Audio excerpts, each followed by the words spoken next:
இன்னைக்கு bakery style vanilla tea cake without cake gel எப்படி பண்ணுறதுன்னு பார்க்க போகிறோம். ஸோ கேக் ஜெல் இல்லாமல் பண்ணும்போது நம்ம வந்து ரொம்ப வந்து கேர்ஃபுல்லாக இந்த எக்கை பீட் பண்ணி ட்ரை இன்க்ரீடியன்ஸோட ஆட் பண்ணணும். ஸோ ஃபஸ்ட்டு நான் வந்து 7 எக் எடுத்துக்கிறேன். இதை வந்து ஸ்டாண்ட் மிக்சரில் போட்டு நல்லா லோ ஸ்பீடில் ஃபஸ்ட்டு பீட் பண்ண ஆரம்பிக்கிறேன். ஸோ ஒரு நல்ல ஃபோம் வந்ததுக்கப்புறம் 1 கப் சுகரை வந்து ஒயிட் சுகரை கொஞ்சம் கொஞ்சமாக இதில் ஆட் பண்ணிக்கிறேன். ஓகேங்களா? ஒன்ஸ் சுகர் டிசால்வ் ஆனதுக்கப்புறமா ஹை ஸ்பீடில் ரிப்பன் கன்சிஸ்டன்சி வர வரைக்கும் நான் வந்து இதை பீட் பண்ணி எடுத்துக்கிறேன். நீங்கள் வந்து ஒருவேளை உங்ககிட்ட ஸ்டாண்ட் மிக்சர் இல்லைன்னா எலக்ட்ரிக் பீட்டர்லேயே வந்து இதே ப்ராசஸை நீங்கள் பண்ணுங்கள். ஓகேங்களா? ஸோ இது வந்து நல்லா பீட் ஆகி வர வரைக்கும் நம்ம வந்து ட்ரை இன்க்ரீடியன்ஸை ஆட் பண்ணிக்கலாம். ஓகேங்களா? ஸோ கேக் ஜெல் இருந்துச்சுன்னா நமக்கு வந்து இந்த பேட்டரோட கலர் வந்து நல்லா ஒயிட்டிஷாக வரும். அந்த எக் வால்யூம் வந்து நல்லா அப்படியே ஸ்டாண்டாக நிற்கும், எந்த ப்ராப்ளமும் இல்லாமல். ஓகேங்களா? ஸோ இப்போ ட்ரை இன்க்ரீடியன்ஸில் வந்து நம்ம 200 gram maida, 1 teaspoon plus 3/4 teaspoon baking powder, 1 teaspoon vanilla powder. In case vanilla powder இல்லைன்னா அதுக்கு பதில் ஒரு 2 டீஸ்பூன் வெண்ணிலா எசன்ஸ் ஆட் பண்ணிக்கோங்க. இதை வந்து நம்ம நல்லா சீவ் பண்ணி எடுத்துக்கலாம். ஓகேங்களா?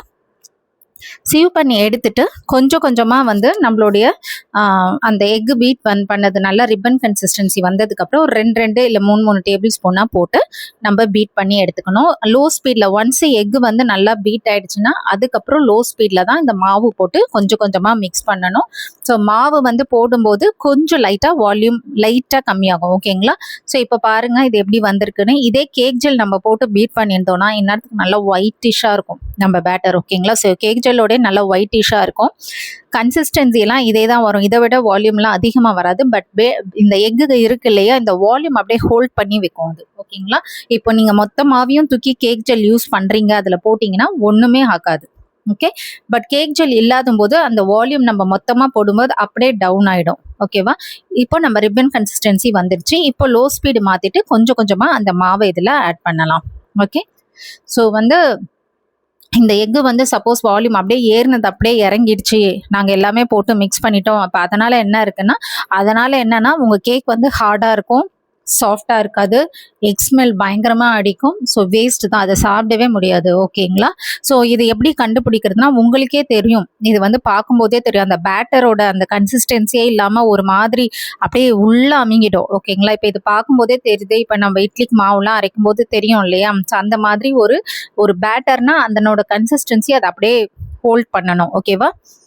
ஸோ இந்த மாதிரி கொஞ்சம் கொஞ்சமாக இப்போ எல்லாத்தையும் நான் ஆட் பண்ணிட்டேன். இப்போ இதெல்லாம் ஆட் பண்ணதுக்கு அப்புறமா இது கூட 20 ml அளவுக்கு ஆயிலும் 30 ml வாட்டரும் ஆட் பண்ணிக்கிறேன். உங்களுக்கு வாட்டருக்கு பதில் மில்க் வேணும்னாலும் ஆட் பண்ணிக்கலாம்.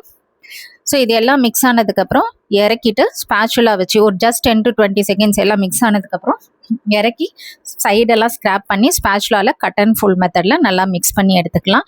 உங்ககிட்ட ஸ்டாண்ட் மிக்சர் இல்லை எலக்ட்ரிக் பீட்டரில் அடிக்கிறீங்கன்னா ஜஸ்ட் 2 டேபிள் ஸ்பூன் மாவு போடுங்க. ஒரு 5 to 10 செகண்ட்ஸ் வந்து பீட் பண்ணுங்க லோ ஸ்பீடில். அகைன் ஸ்டாப் பண்ணிட்டு ஒரு 2-3 டேபிள் ஸ்பூன் போட்டு இந்த மாதிரி பண்ணுங்க. ஓகே? ஸோ இப்போ பாருங்க, இது பார்க்கும்போதே பேட்டர் கன்சிஸ்டன்சி நல்லா இருக்கு. இப்படி தான் இருக்கும். உங்களுக்கு அந்த வெண்ணிலா பவுடர் அந்த ஸ்மெல்லாம் வரும். உங்களுக்கு அந்த எக் ஸ்மெல்லே வராது உங்க பேட்டர்ல. இதே அமிங்கிடுச்சுன்னா உங்க எக் ஸ்மெல் தான் பயங்கரமா அடிக்கும். ஓகேவா? இப்போ வந்து நான் 8 inch டின்ல இதை போர் பண்ணிக்கிறேன்.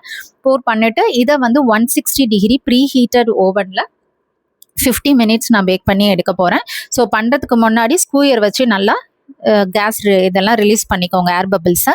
ஸோ நம்ம கேக் சூப்பராக வந்திருக்கு. ஸோ இப்போ இதை வந்து 2 மினிட்ஸ் கழிச்சு நான் டிமோல்ட் பண்ணுறேன். இது நல்லா ரூம் டெம்பரேச்சர் வந்ததுக்கு அப்புறம் தான் நம்ம கட் பண்ணோம். ஓகேங்களா? அதே மாதிரி எக்கில் நம்ம பண்ணுறதுலாம் வந்து பார்த்தீங்கன்னா ஓவர் ரைஸ் ஆகாது. நான் ஏன்னா ஆல்ரெடி அந்த எக் ரைஸ் ஆகிடுது இல்லையா? ஸோ அதுக்கு மேலே வந்து ஓவராக ரைஸ் ஆகாது. ஜஸ்ட் 3/4 அளவுக்கு நம்ம ஊற்றினா போதும். இதே எக்லெஸ்னால் நம்ம ஹாஃப் தான் ஊற்றுவோம் தின்னில். இது 3/4 அளவுக்கே நம்ம ஊற்றலாம். ஓகே? ஸோ ரொம்ப ஸ்பஞ்சியாக வந்திருக்கு, பார்த்தாலே தெரியுது டெக்ஸ்டரு. ஸோ இதை வந்து நல்லா ரூம் டெம்பரேச்சர் வரட்டும், அதுக்கப்புறம் நான் கட் பண்ணி காட்டுறேன். ஓகேங்களா? உங்களுக்கு ஹைட்டு நல்லா ஜாஸ்தியாக வேணும்னா 7 inch டின் யூஸ் பண்ணுங்கள். இப்போ நம்மளுடைய கேக் ரூம் டெம்பரேச்சர் வந்துருச்சு. லைட்டாக வார்மாக தான் இருக்குது, பரவாயில்ல, நான் கட் பண்ணிக்கிறேன். நான் நார்மலாக கிச்சன் நைஃபே யூஸ் பண்ணுறேன். ஓகே? நீங்கள் கமர்ஷியல் செல்லிங்லாம் பண்ணும்போது கொஞ்சம் நீட்னஸ்க்காக நார்மல் கேக் நைஃபே யூஸ் பண்ணுங்கள். ஸோ பாருங்கள் எவ்வளோ நல்லா வந்திருக்குன்னு. ஸோ நீங்களும் ட்ரை பண்ணி பாருங்கள். ட்ரை பண்ணி பார்த்துட்டு எப்படி வந்திருக்குன்னு எனக்கு கமெண்ட் செக்ஷனில் கமெண்ட் பண்ணுங்கள். அதே மாதிரி நான் சொன்ன ஸ்டெப்ஸை கரெக்டாக ஃபாலோ பண்ணுங்கள். ஸோ வித்தவுட் கேக் ஜெல் சூப்பராக வரும் கேக்கு. ஓகேங்களா? Thank you friends. தேங்க்ஸ் ஃபார் வாட்சிங் மை சேனல்.